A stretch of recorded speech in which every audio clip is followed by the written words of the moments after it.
E abre a sua Bíblia. Capítulo 14 de Marcos, versículo 22. E hoje eu vou falar eu vou fazer uma narrativa da última semana de Cristo. Hoje nós vamos fazer diferente um pouco, a mensagem vai continuar depois da ceia. Amém? Até chegarmos no domingo da ressurreição. Por quê? Porque a ceia do Senhor foi instituída numa quinta-feira. E nós estamos no domingo, né? Vamos dizer assim? Então nós vamos continuar a mensagem depois da ceia. Então depois da ceia os irmãos não vão recolher, os cálices vão recolher somente ao final, para não quebrar a narrativa do livro de Marcos. Ok? A narrativa cronológica.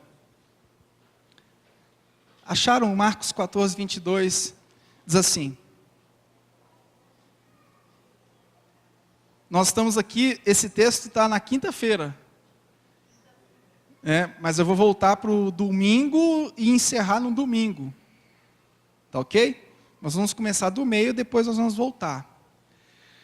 E enquanto comiam, tomou Jesus um pão e abençoando, o partiu e lhes deu, dizendo: tomai, isto é o meu corpo. A seguir tomou Jesus um cálice e, tendo dado graças, o deu aos seus discípulos, e todos beberam dele. Então lhes disse: isto é o meu sangue, o sangue da nova aliança, derramado em favor de muitos. Em verdade vos digo que jamais beberei do fruto da videira, até aquele dia em que o hei de beber novo no reino de Deus. Tendo cantado o hino, saíram para o Monte das Oliveiras. Pai, quando a gente fala de Páscoa, quando a gente fala de Natal, são duas datas muito mercantilizadas. O mundo capitalista descobriu que trabalhar o religioso dá muito dinheiro. E ontem mesmo nós estávamos numa confraternização em família, e em algum momento eu disse: olha, eu acho que é bom pegar essas crianças, sentar lá no canto e explicar para elas o sentido da Páscoa. Por quê? Porque a mercantilização tem roubado o sentido real do Evangelho. Tem tentado roubar, porque não roubam. O Evangelho nunca vai se perder no meio do caminho. Porque sempre vai ter a igreja do Senhor Jesus na face da terra, anunciando Jesus Cristo. E existe outro tipo de mercantilização, que não é a mercantilização feita pelos capitalistas, mas é a mercantilização feita dentro da própria igreja. Eu digo que essa é a pior mercantilização, porque ela é feita com consciência. Então a fé das pessoas é trabalhada para que ela ame esse presente século. A fé é trabalhada de tal forma que o futuro escatológico da igreja, a segunda vinda de Jesus, se torna algo não atrativo. Então as principais doutrinas da palavra de Deus que sustentam a nossa fé não oferecem atrativo. E as pessoas não são culpadas disso. E elas acabam se adaptando a esses movimentos e acabam gostando disso. O pior de tudo é que as pessoas começam a se adaptar, porque o ser humano ele é adaptável. O ser humano, quando ele está dentro de um sistema, culturalmente falando, ele se adapta àquilo que é ensinado, àquilo que é passado. E de repente a pessoa se pega gostando tanto desse mundo, mas tanto desse mundo, que ela não se vê longe desse mundo. Falar da ressurreição é uma afronta para quem está muito apegado a esse mundo, para quem quer ganhar muito dinheiro nesse mundo, para quem quer fazer muitas coisas aqui, para quem não consegue enxergar o futuro, não consegue enxergar o reino de Deus, e a pessoa se acostuma com isso. Bom, o texto de Marcos é um texto escrito porque o autor se preocupa com os gentios. A mensagem do evangelho precisava chegar aos gentios. E essa mensagem que deveria chegar aos gentios precisava de ser contextualizada conforme os costumes dos israelitas. Então o texto é escrito para ensinar para aqueles que não conhecem a Cristo, no contexto dos gentios, acerca do reino de Deus, mas tratando dos fundamentos do reino de Deus, porque Jesus nasceu dentro de um povo israelita, que tinha costumes.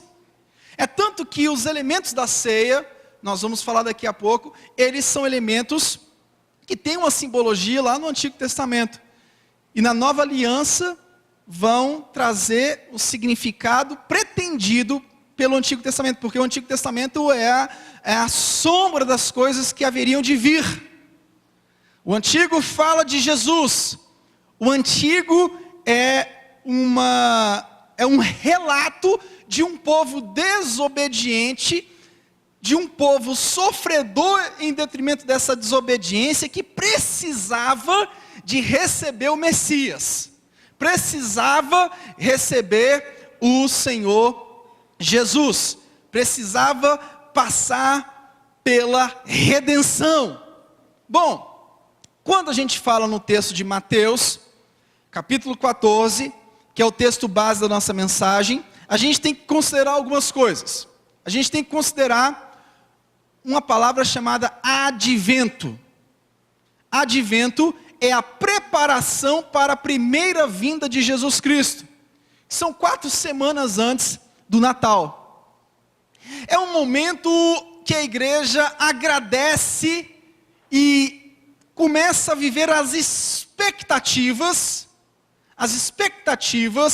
da segunda vinda de Jesus. Porque antes da primeira vinda de Jesus, houve um momento de preparação, que para nós hoje, é um momento de preparação para a segunda vinda. Então antes do Natal, a nossa expectativa não é simplesmente comemorar com a família, porque Jesus nasceu. Antes do Natal, a nossa expectativa é de um Cristo que já nasceu. E a nossa expectativa ali é de que Ele que nasceu, morreu e ressuscitou, vai voltar. Vai voltar. Depois do advento, nós temos o Natal. O Natal é uma autodoação do Deus Todo-Poderoso na figura de Cristo. Se a gente pudesse refletir o Natal para as nossas próprias vidas, nós poderíamos refletir no próprio texto de Marcos capítulo 10, versículo 45, eu não vim para ser servido, mas para servir e dar a minha vida em resgate por muitos. Então o Natal é a autodoação. O Deus Todo-Poderoso, ele se esvazia da sua glória. Ele sai do seu ambiente glorioso e se faz carne. É uma autodoação. O cristianismo é justamente isso. O cristianismo é um esvaziamento. Por isso que não é fácil ser cristão. Por isso que não é fácil ser igreja. A igreja é você. Todas as vezes que você criticar a igreja, você está criticando a você mesmo. Por isso que não é fácil ser igreja, porque a igreja vive as expectativas do esvaziamento. O Deus que se esvaziou, nos ensina a nos esvaziar de nós mesmos. Depois tem um momento, que é o momento chamado da Epifania. Epifania no grego significa aparição. Jesus aparece a diversas classes de pessoas. Ele aparece aos seus. Você imagine um povo que volta a fazer as suas atividades, quem pescava volta a pescar, voltou a pescar, quem cobrava impostos voltou a cobrar os impostos, e de repente Jesus aparece novamente. Ele aparece novamente. E o outro momento que nós temos é o momento da Páscoa, que são momentos anteriores à ressurreição de Jesus Cristo. Mas vamos lá. A narrativa começa da seguinte forma: domingo, Jesus viaja para Betânia, que fica bem próximo a Jerusalém. De Jerusalém você consegue visualizar Betânia. Segunda-feira, de Betânia, Jesus volta para Jerusalém. No caminho, ele amaldiçoa uma figueira. Em Jerusalém, ele protesta contra o comércio no templo. E ao final da tarde, Jesus volta para Betânia de novo. Na terça-feira, Jesus retorna a Jerusalém e prediz a data da sua execução e começa a se debater com alguns líderes religiosos. Ele vai ao Monte das Oliveiras e ali ele trata do mini apocalipse, que é Mateus capítulo 24. Na quarta-feira, Jesus é contratado, Judas é atraído para trair Jesus. Jesus é ungido em Betânia, é a narrativa de Marcos 14, do versículo 1 ao 9, até a gente chegar no texto base. Na quinta-feira, Jesus toma a última Páscoa e institui a primeira ceia. Vamos lá. Eu queria chamar os nossos irmãos para nós participarmos da ceia agora. Na quinta-feira, Jesus toma a última Páscoa e institui a ceia. Aí nós chegamos no nosso texto, Marcos capítulo 14, versículo 22. E enquanto comiam, tomou Jesus um pão, e abençoando, o partiu e lhes deu, dizendo: tomai, isto é o meu corpo. A seguir tomou Jesus um cálice, tendo dado graças, o deu aos discípulos, e todos beberam dele. Então lhes disse: isto é o meu sangue, o sangue da nova aliança, derramado em favor de muitos. Eu quero te convidar a ficar de pé.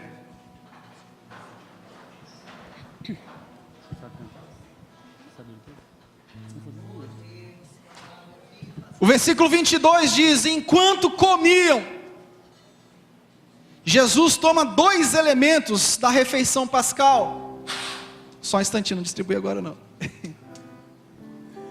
Dois elementos: o pão, que era um pão sem fermento, e o vinho. E no versículo 24, nosso Senhor Jesus disse: este é o meu sangue. Por que nós falamos do sangue de Jesus? Por que nós cantamos essa canção aí que fala do sangue de Jesus? Porque o sangue de Jesus, em toda a Bíblia Sagrada, tem uma simbologia. Na Páscoa, o sangue do Cordeiro protegia da morte os israelitas. É o que diz Êxodo 12, versículo 23. Só que Jesus agora usa a figura do sangue para dizer que o sangue dele vai nos proteger por toda a eternidade, querido.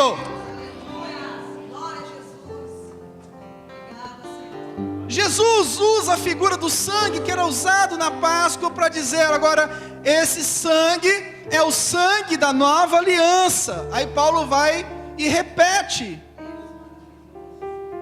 isso. Aí Paulo diz: fazei isto em memória de mim. Aí Paulo vem e já usa a questão da memória.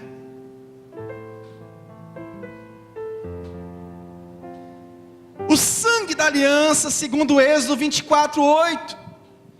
As alianças são seladas com sangue.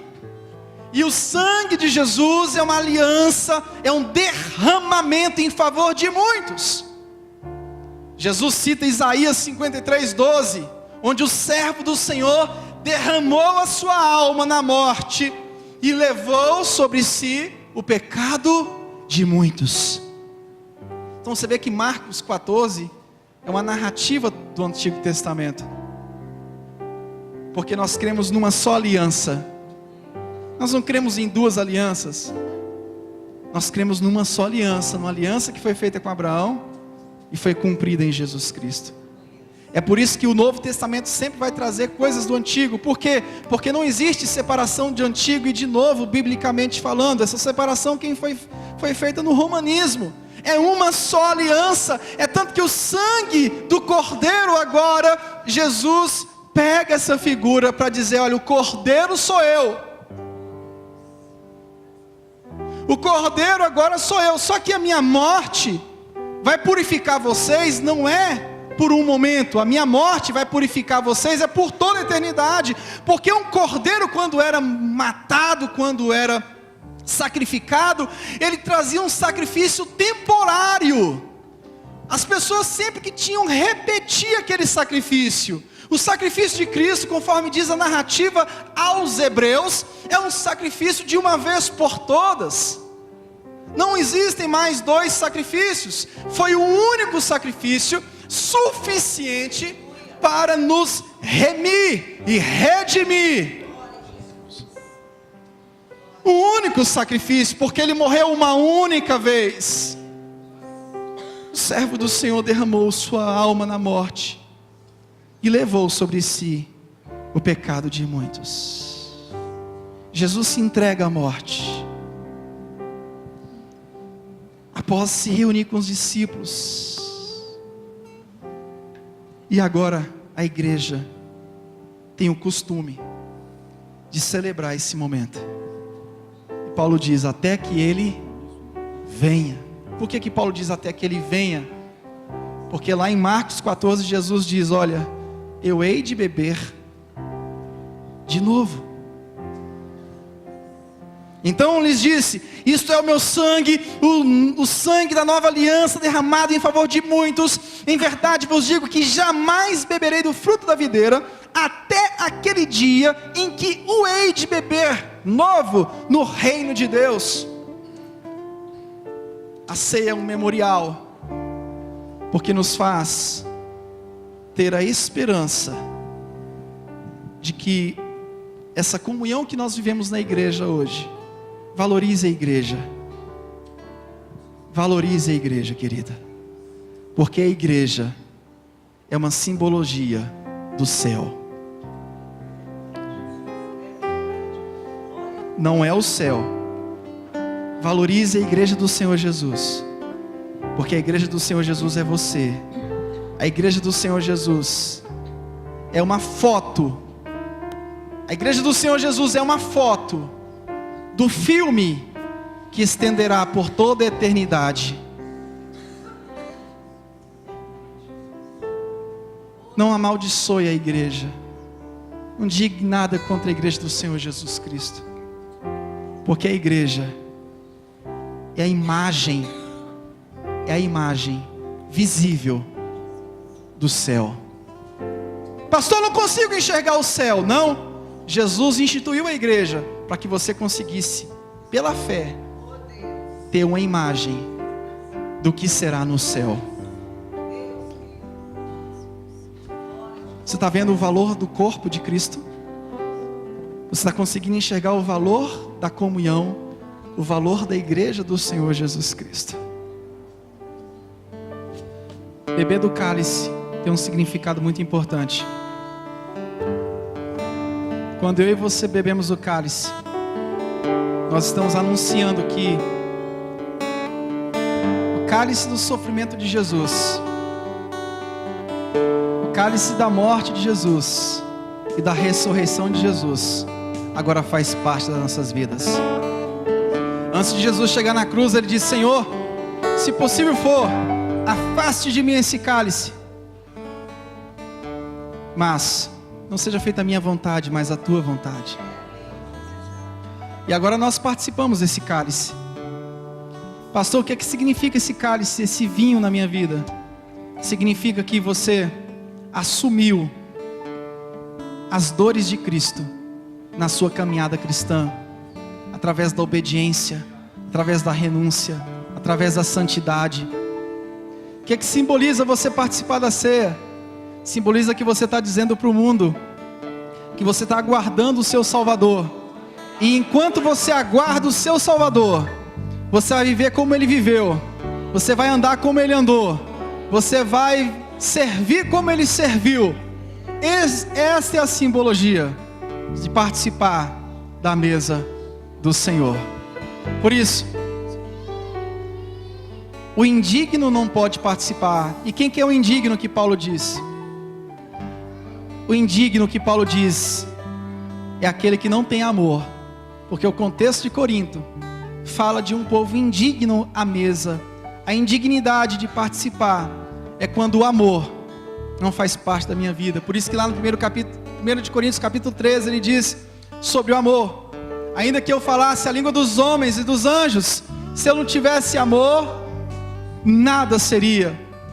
Então o contexto da carta de Paulo aos Coríntios ligado à ceia é a indignidade, porque era um povo que falava muito em línguas, mas um povo que amava muito pouco.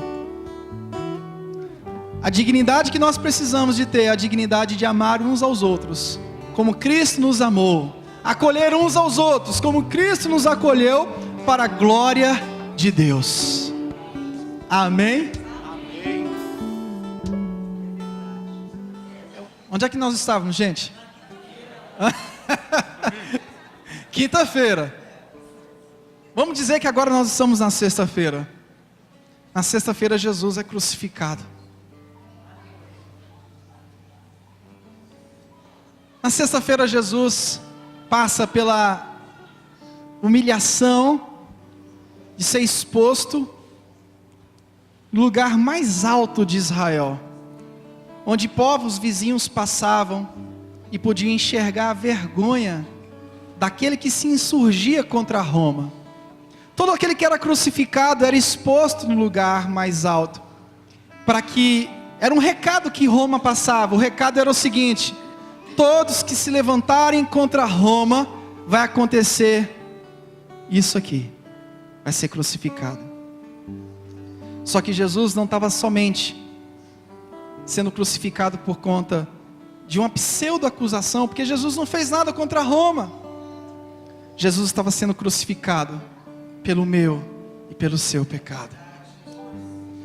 Jesus estava sendo exposto à vergonha, para que nós não experimentássemos a ira de Deus.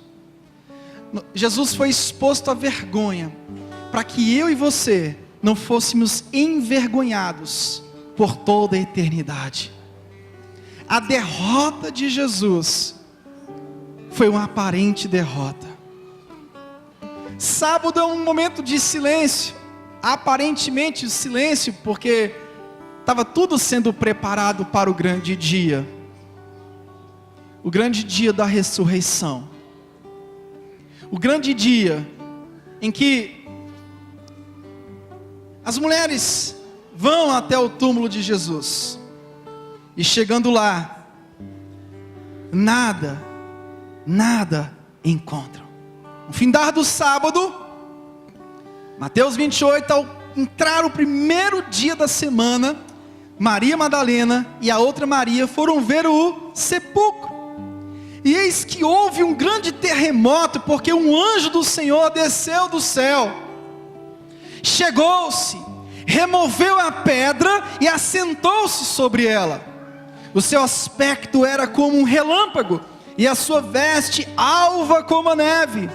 E os guardas tremeram, espavoridos, e ficaram como se estivessem mortos. Mas o anjo, dirigindo-se às mulheres, disse: não temais, porque sei que buscais Jesus que foi crucificado. Ele não está aqui, Ele ressuscitou. como tinha dito.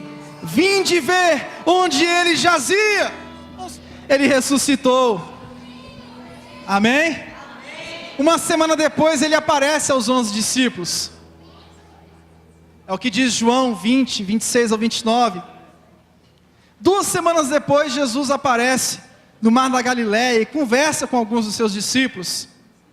É o que diz João 21, versículo 1. Algumas semanas depois, Jesus aparece a 500 seguidores. E 40 dias depois da ressurreição, Jesus aparece no Monte das Oliveiras e ascende aos céus. E ascende aos céus. E a ascensão de Jesus nos ensina algo fundamental para as nossas vidas. A ascensão de Jesus nos ensina que Ele vai voltar. Diz a narrativa de Atos capítulo 1. Então os que estavam reunidos lhe perguntaram: Senhor, será este o tempo em que restaures o reino em Israel? 89. Respondeu Jesus: não vos compete conhecer tempos ou épocas que o Pai reservou pela sua exclusiva autoridade. Mas recebereis poder ao descer sobre vós o Espírito Santo, e sereis testemunhas tanto em Jerusalém como em toda a Judéia e Samaria até os confins da terra. Aí no versículo 11 diz: varões galileus, por que estáis olhando para as alturas? Esse Jesus que dentre vós foi assunto aos céus, virá do mesmo modo como vocês viram Ele subir. Jesus ressuscita, aparece aos discípulos. Depois Ele ascende aos céus, dando a garantia de que Ele voltará. A ascensão de Jesus nos ensina que Ele voltará. Depois de 50 dias, nós temos agora um período, que é um período onde nós podemos celebrar como igreja, porque é o período onde o Espírito Santo de Deus é derramado sobre nós. São dias importantes, porque são dias de paz e de alegria. Não há jejum nem choro, há somente celebração. O aleluia é cantado para indicar que a nossa futura ocupação será a de louvar a Deus. 50 dias após a Páscoa vem um Pentecostes. No dia de Pentecostes, o Espírito Santo de Deus é derramado. O envio do Espírito Santo, pelo poder do Espírito Santo, nós, discípulos, estamos aptos a testemunhar a Cristo para todas as gerações. Atos 2, versículo 1 ao 42, as pessoas começaram a falar em outras línguas, simbolizando que a igreja do Senhor Jesus Cristo, os discípulos do Senhor Jesus Cristo, iam, pelo poder do Espírito Santo derramado, alcançar as nações, pregar o Evangelho a todos os povos, a toda raça, a toda criatura. Querido, a igreja hoje vive uma grande celebração.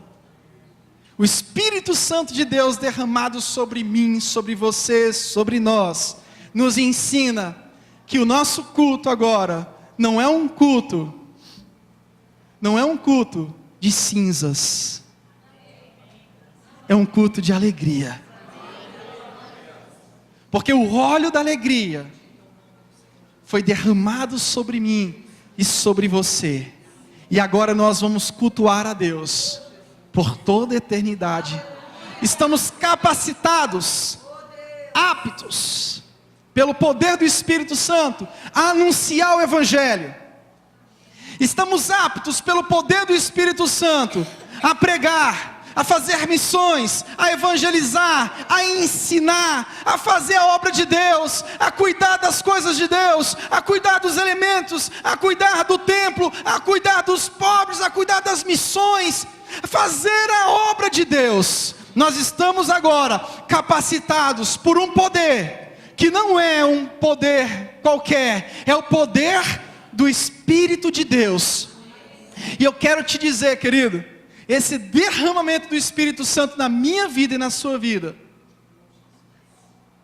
faz com que eu e você não desista. Você nasceu de novo.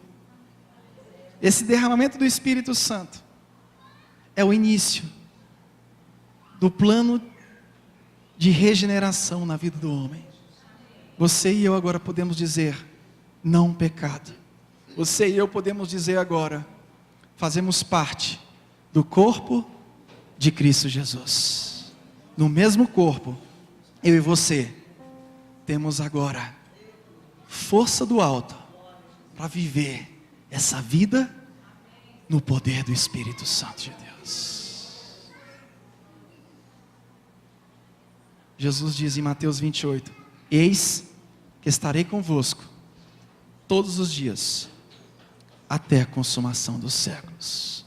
Louve o Senhor com a salva de palmas em nome de Jesus.